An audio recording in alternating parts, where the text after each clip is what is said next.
Ya, assalamualaikum warahmatullahi wabarakatuh. Selamat siang, selamat berjumpa kembali bersama saya Ribu Tawandi di perjalanan Halo Kota Batik di sini di FM 91,2 Radio Kota Batik News Interaktif Solutif. Gimana siang Anda hari ini? Ya, semoga aja siangnya biarpun panas tetap semangat ya. Ya, karena masih banyak tugas-tugas yang harus diselesaikan, harus dituntaskan hari ini juga. Jadi jangan ditunda-tunda untuk segera ya. Ya pokoknya setelah istirahat ya, ya bolehlah sedikit ngalamun bolehlah ya. Nah, sambil menikmati ataupun menjalankan aktivitas Anda, saya Ribet Tawandi akan menjadi kawan setia Anda di perjalanan Halo Kota Batik ini sampai pukul 6 petang nanti, dan nanti pada pukul 3 sore ya ada talk show layanan publik ya. Jadi Anda bisa ikutan gabung juga melalui saluran telepon 0285424474 ataupun melalui WhatsApp di 0855420912. Nah, seperti biasa, hari Selasa saya akan hadir dengan berbagai informasi dan salah satunya mengenai tokoh-tokoh inspiratif. Nah, salah satunya ini nih. Dia ini dikenal sebagai seorang investor, pengusaha, sekaligus seorang filantropis. Nah, dia juga bukan datang ya, dia berasal dari Amerika Serikat. Dan namanya sudah sangat terkenal terutama bagi para investor, orang-orang yang suka bermain di dunia investasi. Nama dia ini selalu menjadi rujukan dalam berbagai hal, terutama untuk mengambil keputusan dalam berinvestasi.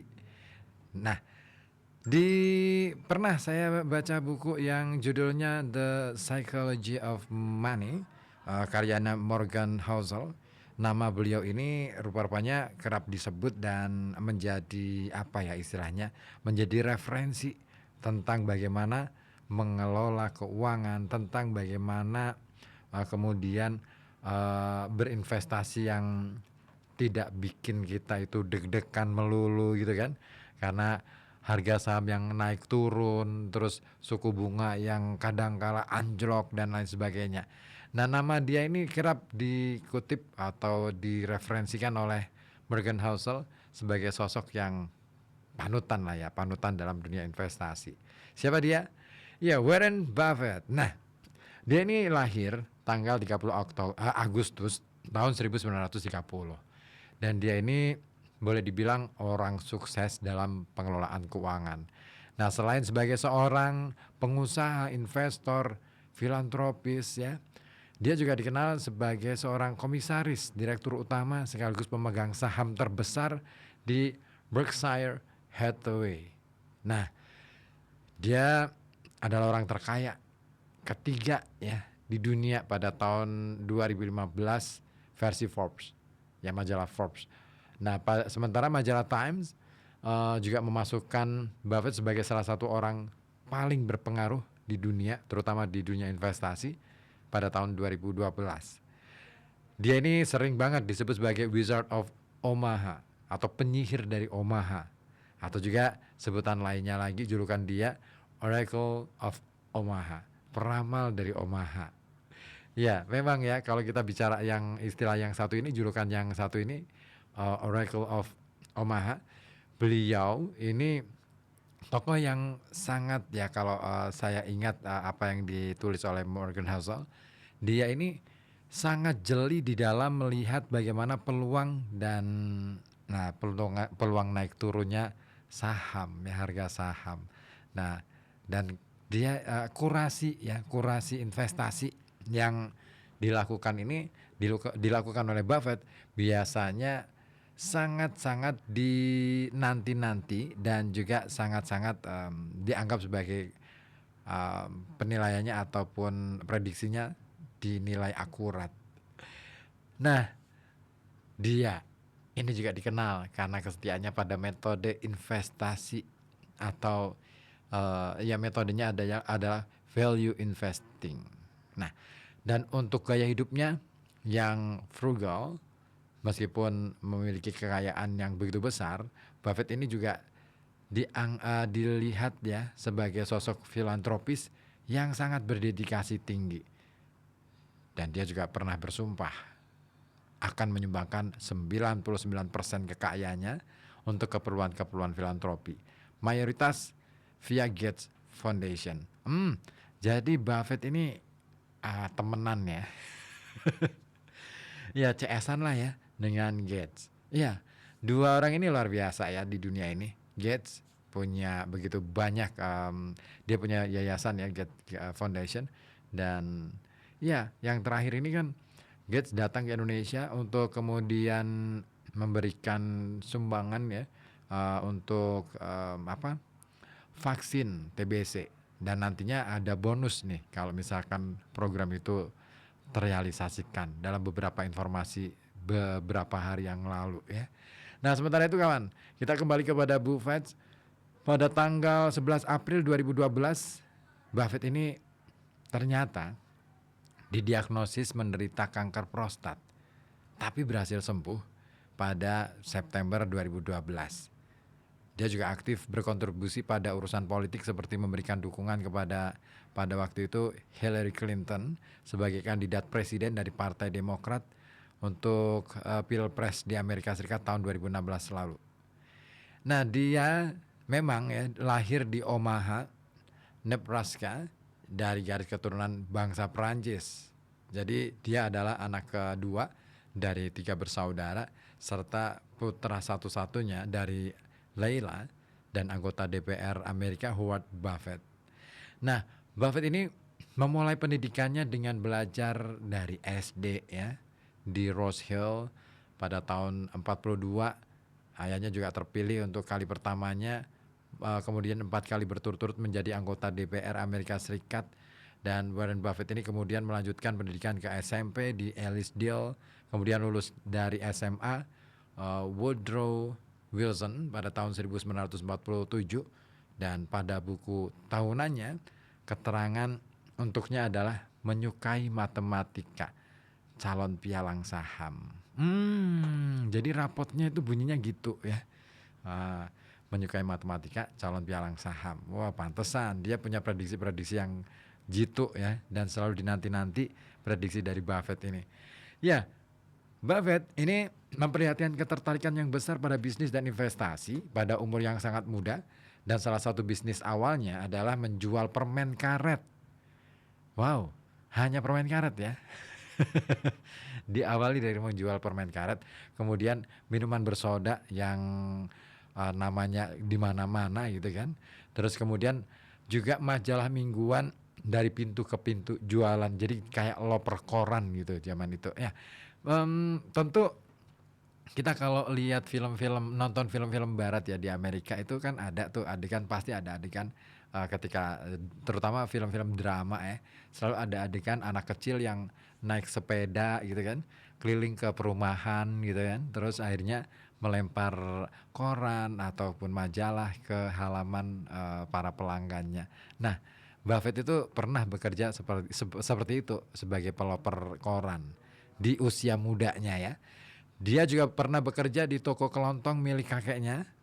Saat masih di SMA, dia juga mendapatkan uang dengan mengantar koran, jadi loper koran ya, menjual bola golf, juga menjual jualan perangko. Zaman dulu perangko memang laris, karena zaman dulu nggak ada yang namanya WA. Kalau kita mau berkorespondensi gitu ya, kalau kita mau berkirim-kirim kabar gitu ya, lewatnya surat. Namanya nyemir mobil juga pernah dilakukan, serta pekerjaan-pekerjaan lainnya. Nah, pada laporan pajaknya yang pertama kali di tahun 1944, Buffett ini meminta pemotongan pajak ya, sempat meminta pemotongan pajak sebesar 35 dolar Amerika Serikat. Untuk apa? Untuk pemakaian sepeda dan jamnya untuk mengantar koran. Zaman itu anak-anak pun ya yang kalau sudah punya penghasilan di sana, memang di luar negeri ya, sudah ada pajak di situ. Nah, beda dengan kita ya. Nah, Buffett ini meminta pada tahun 45 ya, saat kelas 2 SMA, Buffett dan kawannya sempat nih membeli mesin pinball bekas, harganya 25 dolar Amerika, dan kemudian ditaruhnya di salon. Nah, dalam beberapa bulan mereka akhirnya berhasil mengembangkan, berkembang ya, memiliki beberapa mesin pinball pada 3 salon di Omaha. Nah, apa sih pinball? Pinball itu permainan itu loh. Kalau ada bola yang kemudian dia dijatuhkan dari atas, klik, klik, klik, klik, terus kemudian kita mainin kayak di ini. Kalau di HP kayaknya ada deh dulu. Kalau sekarang saya nggak tahu ya. Di komputer biasanya ada pinball. Nah, bisnis itu kemudian dijual Buffett dan temannya kepada seorang veteran perang, dan nilainya berapa coba? Dari dia itu beli satu mesin pinball modalnya cuma $25, dengan bisnis yang berkembang akhirnya dia jual bisnis itu seharga $1.200 Amerika. Gila ya. Wah, berapa kali lipat tuh? Ya sekitar 50 kali ya, 50 kalinya. Wow, luar biasa. Jadi Buffett ini cukup atau bahkan punya bakat bisnis itu sejak kecil, sejak SMA. Nah, ketertarikan Buffett pada pasar saham dan investasi ini dimulai sejak masa sekolah ternyata. Di saat dia ini sering banget mengunjungi kantor pialang saham regional yang berada di dekat kantor pialang saham ayahnya. Oh, jadi dia memang keturunan dari seorang ayah yang pialang jagoan juga nih. Nah, pada perjalanan di New York City, saat dia berumur 10 tahun, Buffett sempat mengunjungi bursa saham New York. Sementara pada usia 11 tahun atau setahun berikutnya, Buffett ini membeli 3 lembar saham preferen perusahaan utilitas City Service dan membeli 3 lembar untuk kakaknya Doris Buffett atau yang sekarang itu pemilik The Sunshine Lady Foundation. Nah, dan pada umur 15 tahun Warren mendapatkan lebih dari $175 per bulan dari mendistribusikan koran Washington Post. Nah, saat SMP dia berinvestasi pada perusahaan ayahnya dan membeli 16 hektar lahan pertanian untuk disewakan kepada petani. Gila, zaman SMP sudah punya 16 hektar ya. Kayak sejak dini nih ya. Wow. Kita zaman sekolah ya harus ngerjain PR ya. Ngerjain PR apa dikerjain PR ya. Sehingga kita nggak sempat mikir nih gimana cara berinvestasi dan mendapatkan lahan atau bisa katakanlah memberdayakan masyarakat sekitar gitu kan, berpikir untuk ke arah sana, bagaimana mereka mendapatkan pekerjaan dengan investasi yang kita tanamkan. Gila nih Warren Buffett, keren. Nah, dia juga membeli lahan tersebut ya pada usia 14 tahun dengan hasilnya dari menabung sebesar $1.200. Dan pada saat Buffett kuliah, dia telah mengumpulkan lebih dari $90.000 Amerika. Itu disesuaikan dengan inflasi pada tahun 2009 ya. Nah, pada tahun 1947 Buffett diterima di Wharton School of the University of Pennsylvania, dan awalnya dia lebih tertarik untuk mengembangkan bisnisnya, namun dengan paksaannya dari ayah ya, akhirnya dia mendaftarkan diri untuk kuliah. Jadi sebenarnya dia tuh agak ogah-ogahan kuliah, sempat berpikir untuk udah deh saya mau bisnis aja deh, tapi ternyata ayahnya memaksa untuk kuliah. Lalu lulus di usia 19 tahun dengan gelar sarjana ekonomi manajemen. Lalu dia ngapain setelah lulus? Dia melanjutkan pendidikan di Columbia University setelah ditolak oleh Harvard Business School dan memperoleh gelar Magister Ekonomi pada tahun 1951. Nah, Buffett kemudian memilih masuk ke Columbia University karena tahu kalau Benjamin Graham mengajar di sana. Wow, siapa sih Benjamin Graham? Benjamin Graham ini gurunya Buffett ini adalah seorang ekonom, profesor, dan investor berkebangsaan Amerika Serikat yang lahir di Inggris. Dia juga dikenal secara luas sebagai bapak investasi. Jadi setelah lulus dari Universitas Columbia pada usia 20 tahun, dia memulai karirnya di Wall Street yang kemudian mendirikan kemitraan Graham Newman, dan setelah mempekerjakan mantan muridnya Warren Buffett ya. Jadi Warren Buffett itu pernah bekerja untuk Benjamin Graham ya. Dia menjadi dosen dan mengajar di alma maternya, Sekolah Manajemen Anderson UCLA di Universitas California Los Angeles. Nah, itulah Warren Buffett. Nah, keren ya, kaya sejak muda. Kalau zaman sekarang kayaknya banyak deh ya yang masih bocil-bocil ya, sudah punya penghasilan sendiri. Mungkin dengan bikin konten, mungkin juga dengan bisnis online-nya. Sekarang serba mudah sebenarnya dengan kita memanfaatkan teknologi secara tepat. Tetapi kalau sekadar ya untuk nge-game dan lain sebagainya, kayaknya itu malah bikin ngorot deh ya. Minimal ngorot untuk ini nih, beli kuota. Berat deh ya. Oke, Warren Buffett. Dan saya masih akan ada cerita lainnya. Nah, kira-kira Anda juga punya cerita lain tentang dunia bisnis barangkali? Silakan. Anda bisa ceritakan di sini di 0285424474 ataupun melalui WhatsApp di 0855420912. Ditunggu pokoknya.